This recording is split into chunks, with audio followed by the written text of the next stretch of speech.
Okay, so lab. So these are the two labs I put down. So lab 12 is, the other one's called lab 13. I just realized I didn't call it. Let's correct that real quick so everybody knows that it's a lab. Edit, lab 13. I'm going to call it more cartographic modeling. So it's kind of like the capstone lab, basically. All right, so today's lab, let's look at what we got.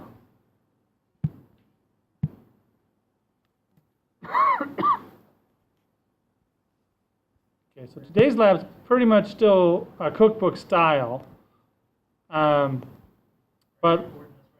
yeah, I am. Still cookbook style. At least you got me paranoid. I'm recording it. Okay. Still cookbook style. We're looking at these little critters, these little ruffed grouse guys. I've given you. Oh, this is lab 12. I messed up by doing both of them the same day. I didn't change that. Okay, lab 12. The data that you're gonna download has these data sets: the roads, the streams, and the vegetation. It has those three layers. It also has a digital raster graphic. Remember we learned about the DRGs. But this one's purely for you to see where these layers exist. Because if you just put them in ArcGIS, you just have the white background, sometimes you don't really get a frame of reference for how big your area is or anything. So this is a layer. You can also bring in the imagery for the area. This is just a layer for reference. Okay? These are really your analysis layers. Roads, streams, and vegetation.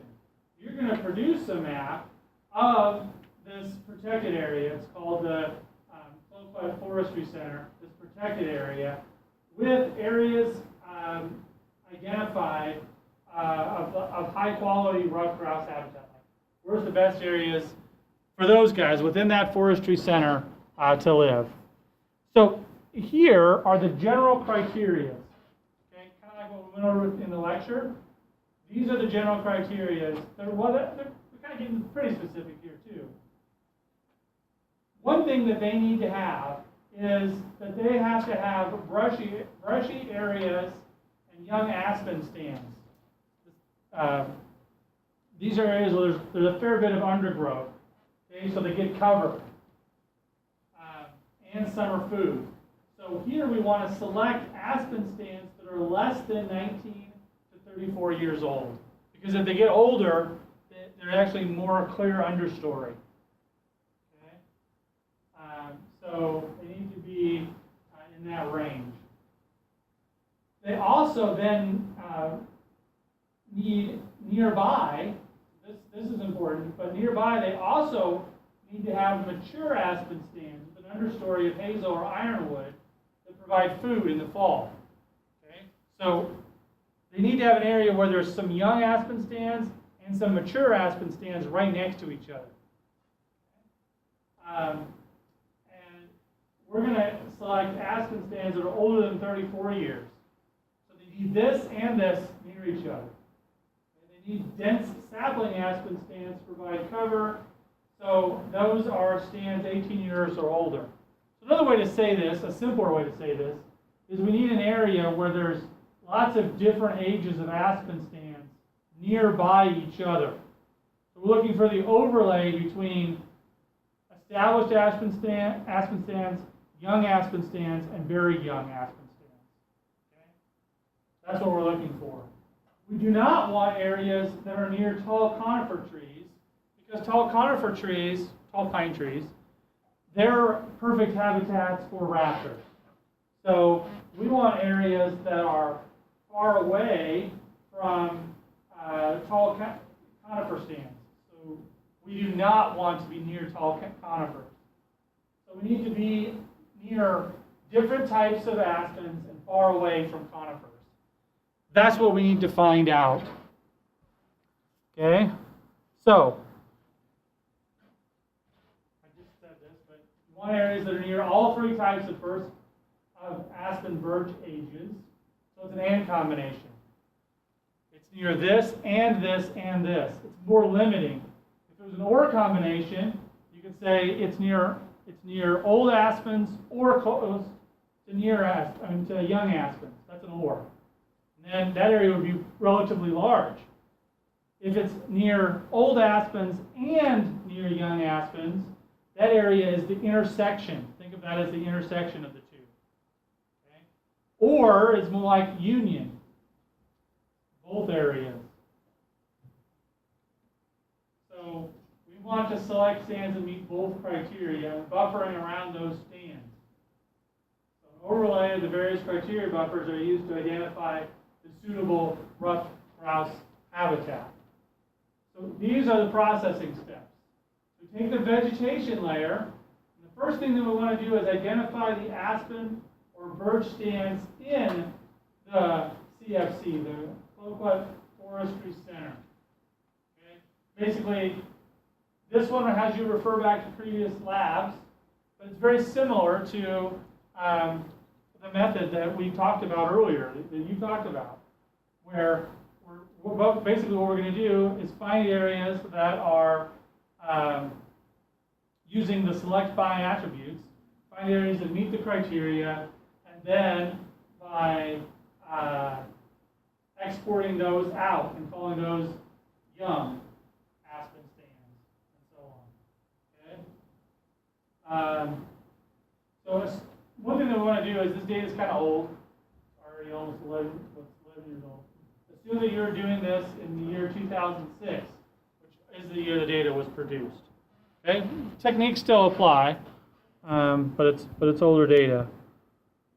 Okay, so see the select by attributes method. That's what we're going to do. Identify those stands, save them out into a separate shapefile by going to export. Okay, so this is the process.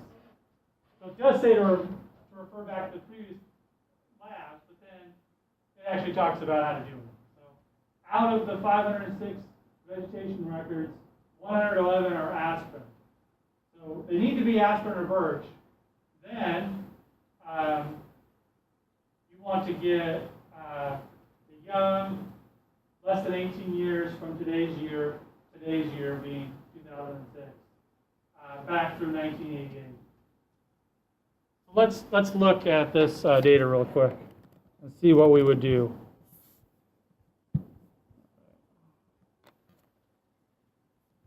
So I'm going to get the data. Maybe you've already done this. It's called spatial modeling. I'm going to put it in CTemp, paste it, and then look at it in ArcGIS.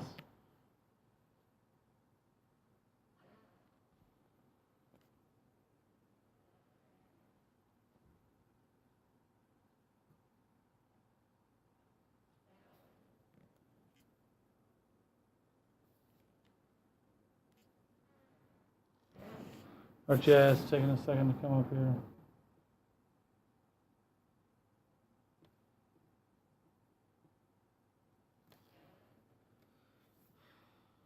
How do I look at an attribute table for a layer? Right click, say open attribute table. Right? As soon as it opens, I hope I can do that. I should have already opened up ArcGIS. Sorry about that.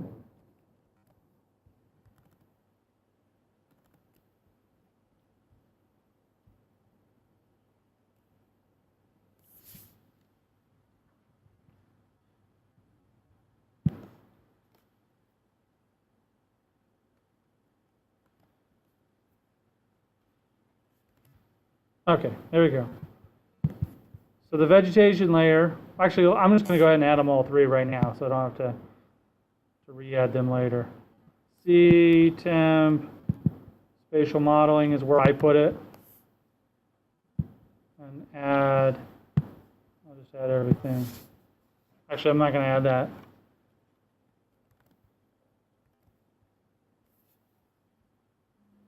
We've got the base map, we've got the roads, we've got the vegetation layer.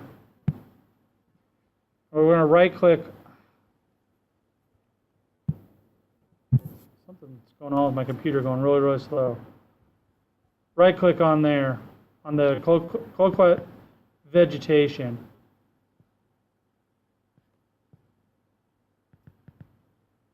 So we got this origin year right here. So we've got zeros, which means it's an unknown origin year, and then we've got these that are the years. Okay. So we want the ones that are less than a certain year, and those are the years that we're going to do. So the first thing that we need to do is to identify the aspens or birches and export these stands into a separate file. So that is in here. How can we do that, the ones that are aspens or birches?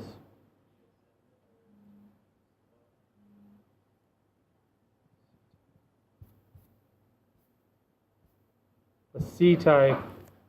What's that, sorry? Yeah, it's just selected by attributes. Exactly. Okay. In here,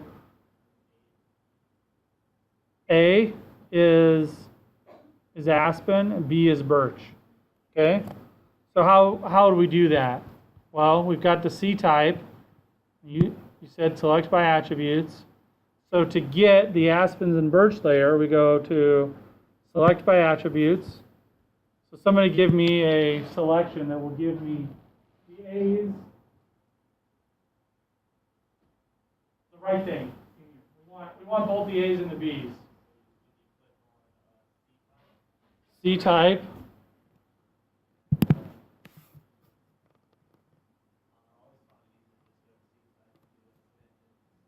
Get unique values.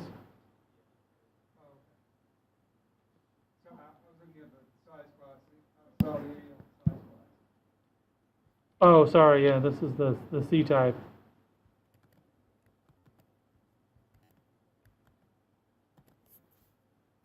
So if we go back to look at the criteria here, the first step here is to find the aspens and birch layer, the aspens and birch stands. So we're trying to extract out aspens and birches. So C type is the right column. How do we get aspens and birches, which are coded A and B? We only want those.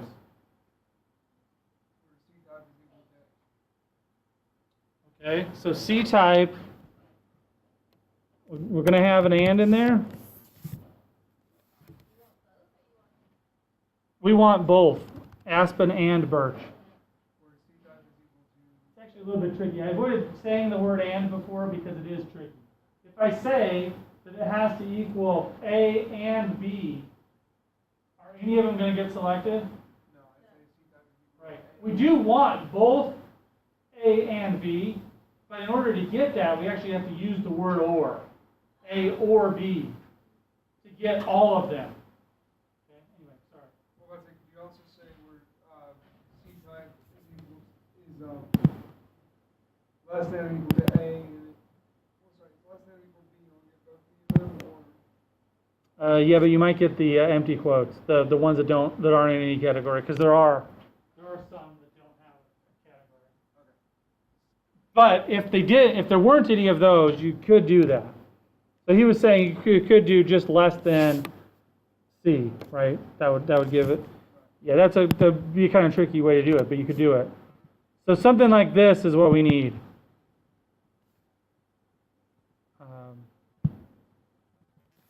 So this criteria, C type is equal to A or C type is equal to B. That's what we want. We could do that method. So I'm going to hit apply, and you see how it's selected. B, A. We don't have to do this on this step, but because I remember that down here it's going to say don't use the records with 00 in the origin field. So this origin field, don't use the ones that have, there's actually none that have 0, 0, it's just a 0. I'm going to go ahead and get rid of those right on the first step because I have to get rid of them later anyway.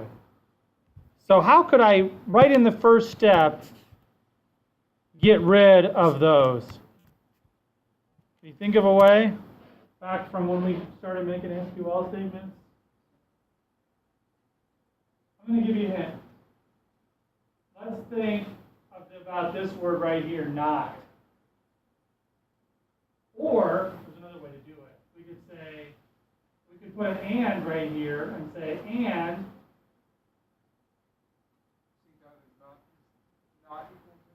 yeah, C-type is not equal to. And C-type, well, it's not C-type, sorry. What is that column? And will restrict it. And origin is not equal to, get unique values, 0. No 0, it's not 0, 0. Because 0 got corrected to be 0, 0. I'm going to hit apply here. So notice now that any aspen or birch layers, like this one right here, that are 0 don't get selected. Okay? So it's just a way to cut out a processing step. You could have done that later, but I think that works well. Okay? So now we've got our layer. Well, we don't have our layer yet, actually. I'm going to leave that over off to the side. What do I have to do to turn? You can see which ones are selected, right? What do the blue lines mean? Exactly. That's the selected attribute. How do I get this layer out into a new shapefile? Right. So I just go down here and say data, export data. We've done that in labs before. And in the lab, if I go back to the lab here, we're going to call this layer aspen birch. We're going to call it aspen birch dot shape. So I'm going to say, okay, I'm going to add that. And now I have my aspen birch layer. See the aspen birch layer? I'm not done yet, but I have a layer that is only the aspen birch. If I open up this attribute table, it's only got aspen and birch layers in it. Okay? So,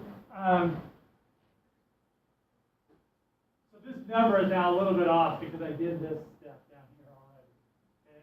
But of the 111 areas that are aspen or birch, of these, 30 records are young. This number is still going to work out. 30 records are still going to be young. 25 are still going to be intermediate. And 30 are going to be old. What's 30 plus 25 plus 30? 85, right? Yeah. So you can see that that number is the same. 85. Because now this category, what we did was we cut out, of the 111, we already cut out this. Maybe I shouldn't have done that, but I made it a little bit different than the lab. But it's okay, because these numbers all add up. So we're still going to have the young, the intermediate, and the old. You're going to do the selection. I'm not going to do it right now. You can do it. You're going to do the selection the same way I did, but you're going to have to come up with a SQL statement that determines which ones are young. The young ones are less than 18 years old. So come up with a statement. All you have to do is take 2016 and subtract 18 and come up with a statement that will help you to get that. And you might be off by 1 year depending on how you're doing the math in your head. That's why I put these right here, so you would know when you got it right. Sorry, were we working this in 2006? That's right. Did I say 16? Yeah. Okay. Sorry, I just was making sure. So, well, the date's already on there. So. But if you put a greater than or greater than or equal to, you're also going to get off.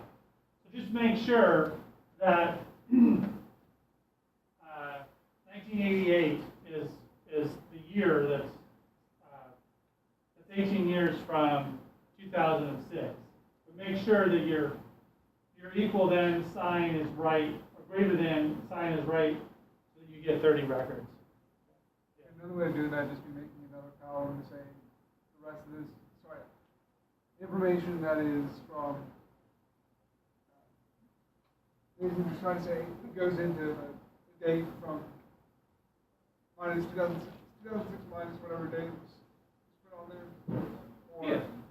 And so I'm not sure that this is what you're saying, but another way to solve this problem. So the way that this is asking you to do it is for you to create 3 new layers: young, intermediate, and old.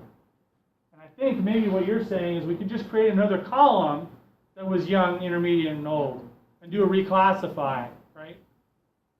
If we create a new column that's young, medium, and old, then we could just select the young, buffer those, just select the medium and buffer those, just select the old and buffer those, instead of creating a new layer. Yeah, you could do that. I don't know, is that kind of what you were saying? well, I was talking about just process. Yes, I was talking about processing it inside the table without having to do all the subtraction. Yeah. Then, so I do the subtraction, put it into a new column instead of. Yeah, I mean, and one way that you could do that over here is if I bring this open a little bit, I go to the origin and I sort them. I could just manually select the 1988 and newer, There's that as well. I just trying to think of. and I get 30. Yeah. Yeah, but, imagine if this was a bigger project. So these, here, let me turn off the close my vegetation layer. Those right there are the young layer. So if I exported these out, those are the young. I'm going to do that to intermediates. I'm going to do it to the old. Buffer each of them by 300 meters. Then you're going to have to overlay them. In this case, would you do a union or an intersect? This says you could do a union or an intersect. And you can actually do a union or an intersect. You can always do a union. If you do a union, sometimes, you always have to do additional processing steps what I'm trying to say is, if you do an intersect, your answer could be done if you're trying to get the intersection. If you're trying to get the union, you need in other words, if you're trying to identify all the areas, you just want the extra attributes, then you do a union. If you're trying to restrict them, because an intersect will only give you those areas that actually overlap the other one. So in this case, I'll ask the question. This question might be better. In this case, will an intersect save us time over doing a union? Yes, it will. Why? That's the right answer. It will give us. We only want the areas that intersect. We want the areas that are within 300 meters of the young, the intermediate, and the old. I used the word "and" there, but it's more like an "or." It needs to be close to all three. So if it's close to all three, we can do an intersect, and we'll save time because the end result is only going to give us those areas that meet this criteria of having both cover and food in the same area. So an intersect is the proper, not the proper, but it's the one that's going to give us the answer. If we did a union, we'd have to do one more select by statement, an export statement, to get the cover food layer. If we did a union. So we do an intersect, we get it. I wrote here the intersect's perhaps the easiest for combining all three. Because now we understand why. It's because you don't have to do a thing. Depending, like if you go out and work at a company, depending on which license you have, you might have to do the intersects serial. In other words, you do one after the other. You might do intersect two of the layers.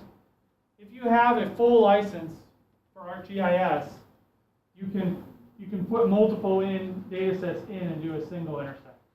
Okay? So that's kind of what this is saying. You can intersect them all with our license, though. Okay, then you need to subtract the areas in cover food that are near older conifer raptors. So here is the selection that you need to do is put right in here. So you can copy and paste this. It is a little bit complicated. But basically what this is saying is if it's near jack pine or red pine or white pine or Scotch pine or white spruce, then it's bad. Okay?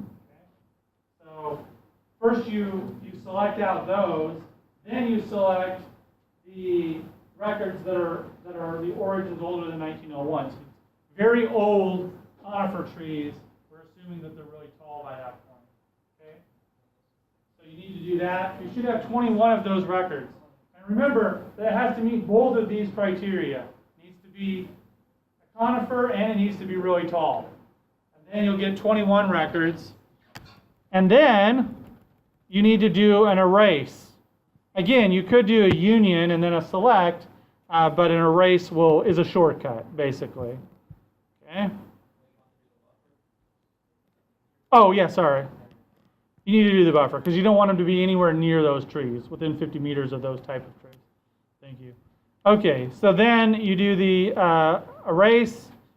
And lastly, you want to summarize the results to estimate the total size of the potential rust grouse habitat in acres. Okay? You might need to refer to that previous lab to do summary statistics. But it's really easy. Like here's a so see this acres column? I right click on it and I say summarize statistics. I don't even say summarize.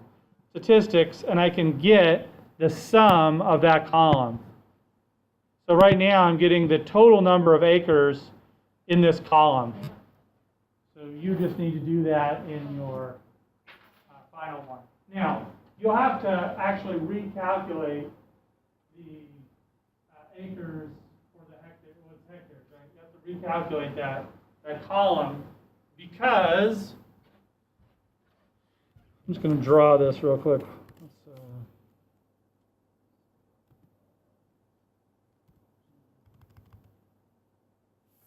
Here. Oh, yeah. We do need to see if we still have paint, old paint. Okay. Let's say this right here was a young stand. And so when we buffered it, we'll get a buffer that looks like this. And then let's say that this is a raptor habitat area as defined by a buffer. So this area would get erased. And the yellow area here would be selected. But the yellow area's area column would still be the area of just this little guy right here. So the area column won't give us the information we need. So the first thing that we need to do, well, not the first thing, right before you calculate the area, once you've come up with all the appropriate good areas, you need to right click on the hectares column and recalculate it. Just go calculate geometry and choose. I think it asked for hectare, right? It says acres or hectare. So either one, whichever one you want to report, report that. So your map should look like this. Where it says you add a description and say the size of these polygons are. What if I wanted to know the size of just this polygon or just this polygon? I mean, that should be the attribute table, right? But the problem is this looks like it came from one buffer and this looks like it came from another buffer. So there's going to be a boundary. In fact, there'll probably be 3 boundaries in the middle of these 2 polygons. Let's review really quickly. What's the tool that would help me get rid of this boundary so that I could find the area of this entire polygon? What's the name of that tool? To get rid of boundaries with a common attribute on both sides. We talked about it earlier. Dissolve, exactly. So if I ran dissolve on this layer, before I made the final layer. It doesn't actually ask you to do that in the lab, but it would be helpful so that so that you could calculate the individual areas for each of these layers. And in fact, that is something that you'll need to do in the final lab. So remember that bit of advice. So dissolve. If I dissolved it on, well, actually, there's no reason to dissolve it on field because everything at this point is something that is suitable. So I just dissolve the whole thing. And when I run dissolve is in this guy right here.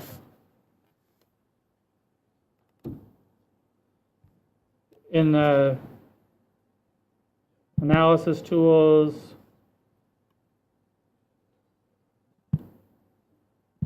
where is dissolve? Nope. I always find it by going like this. Windows, search, dissolve, generalization. I know it's hard to see on there, but I can read it. Okay, dissolve. When I go to dissolve, if I want to find the areas of these polygons that aren't connected to each other, I need to uncheck create. I need to leave that check. Leave it checked. Because if you uncheck that, it'll create one polygon for all of these layers. If you let it create multi-part features, it says create multi-part features. Yeah, so you need to uncheck that. What that does, if you uncheck it, is it makes sure that you have a single layer. You uncheck that, you have a single layer that only breaks the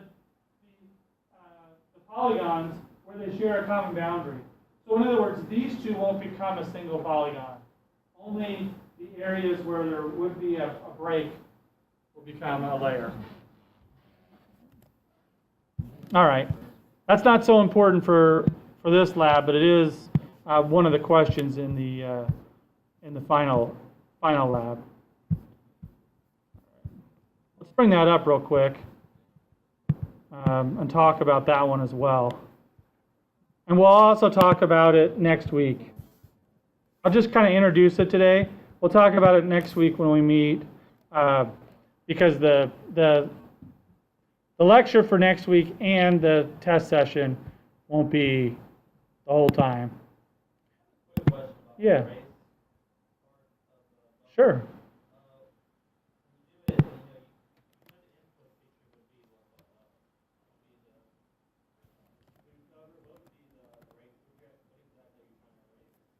So erase, it does matter which order. I think that's what you're getting at.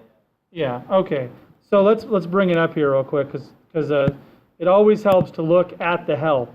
And one of the things that's going to help you to be good at this is to be able to learn how to read and understand what the help is trying to say. Okay.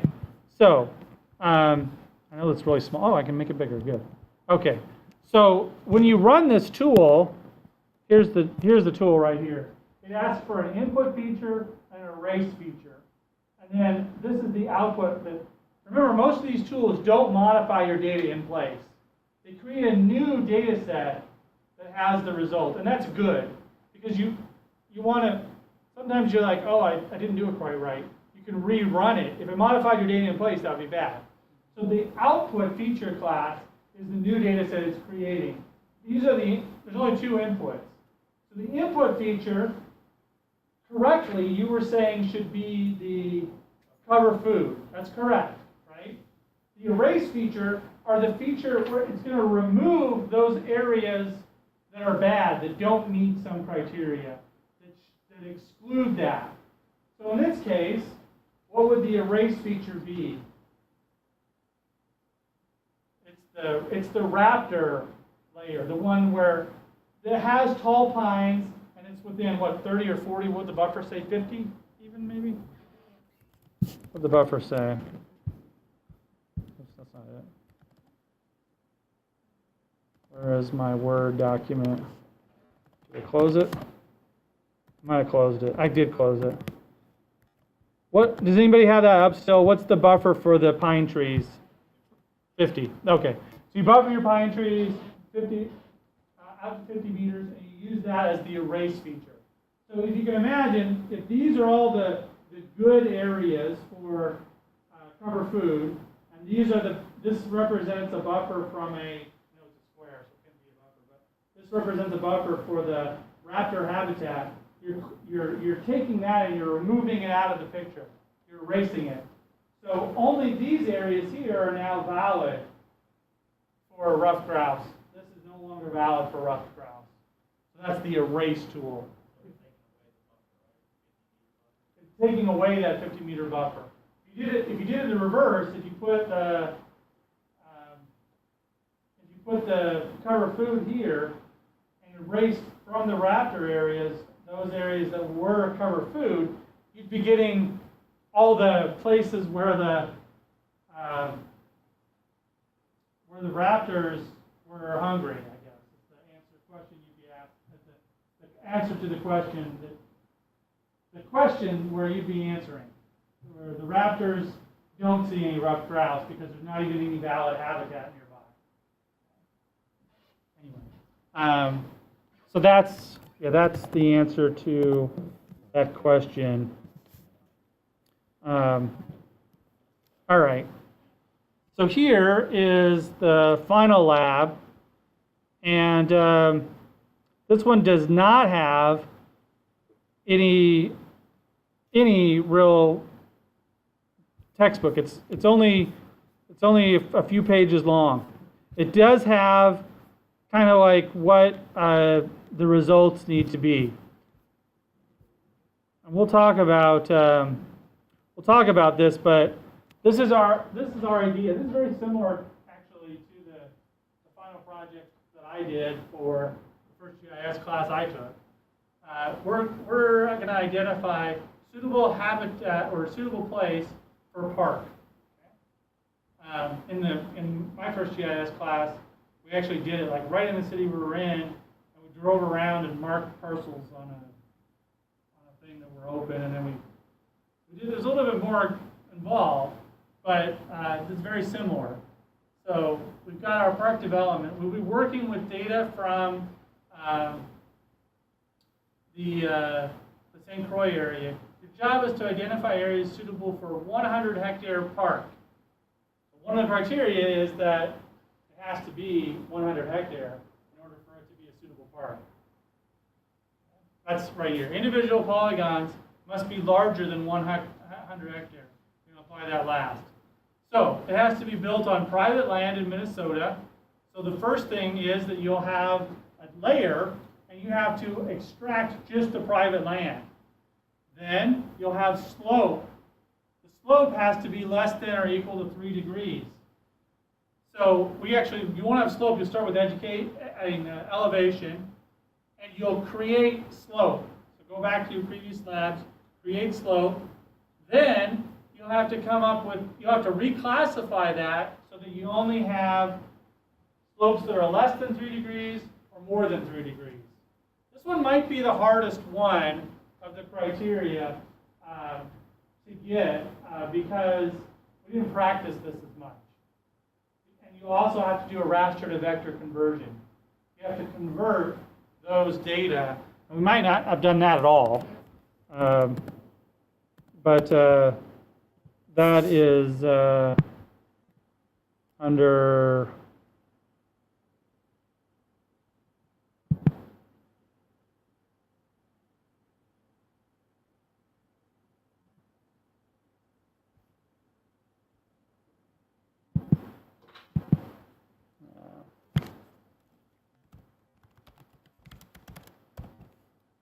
there's a tool, maybe I'll put this on the lab before we start next week. There's a tool called raster to polygon. It's the very first one. It is under conversion tools. That's where I thought it was at first. conversion tools from raster. There we go. So raster to polygon. So you'll need to run that tool once you identify the areas that are suitable. In other words, that they're equal, the slope is equal to 3 degrees. So you have a polygon that represents those areas where the slope is less than or equal to 3 degrees. You'll have another set of data that has all of the private land. You select, all the land, you select out the private land. Then you need to buffer the roads. It needs to be within 200 meters of a road. So you buffer the roads. And you buffer the lakes. But look, must be more than 100 meters from lakes. Does that sound like it's going to be what type of overlay does that sound like it's going to be? It's the one we just covered. We just brought up the helpline. It's a race, because we want to take out those things. So make sure this one gets erased from all the others. Okay, no building on any wetland. That's also, well, depending on how you make it, I guess you could take the wetlands and extract only those things that were not wetlands. Then you could do an intersect. But if you extract all of the wetlands, you would need to do an erase. Does that make sense? Depending on whether you say, show me all the wetlands, then you need to do an erase because those are not valid areas. If you say, show me everything that's not wetlands, then you need to do an intersect because those are okay places. And then once you combine all of these, so let's just say you said, show me everything that's not a wetland, and you exported that. You can take the result of 1, 2, 3, and 5 and intersect them, and then take the result of 4 and erase those areas. Then, in order to get 6, you would need to do a dissolve, and that dissolve would be done because you want to make sure any common boundaries were removed before you calculated the areas. And then you could go in and select, and you'd say, select those areas where the hectare is greater than 100, export those, and that's your final solution. That's why I said you needed to be able to do a dissolve for the final lab. Okay? All right.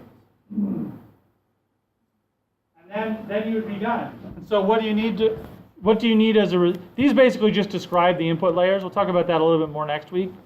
But you have enough to get started right now. Okay? So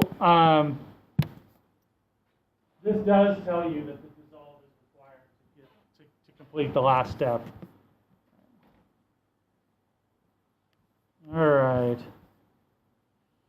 All right, so this lab is, the day I actually made this due is like the day before grades are due. So it's actually due, I don't know if it's due before or after the final, but it's due on the Thursday of finals week, okay? So that's why it can't be late, because it's due the day before 5. So it says no late labs accepted because all have already turned in grades. So if you need help from me or Elida or Corey on the coast, make sure you get it before it's due. Otherwise, it'll be hard for you to get it turned in. Okay. I did talk about how you could. There's the toolbox, the raster to polygon.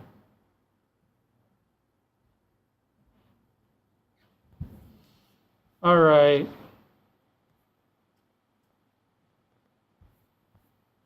So you need to make a map of the criteria. This is the things that are non-wetlands. Okay, the roads buffer. The third is just the private land. Okay, you need to make those map panels along with the final map. Okay, so the reason that I went through this today was so that you could start on this lab. So why don't you start on this lab? And if you have any big questions, you'll be able to ask those next week when we meet. And and then you can get help on them. All right. I'm going to go ahead and stop the video, unless anybody has any like general questions on that lab.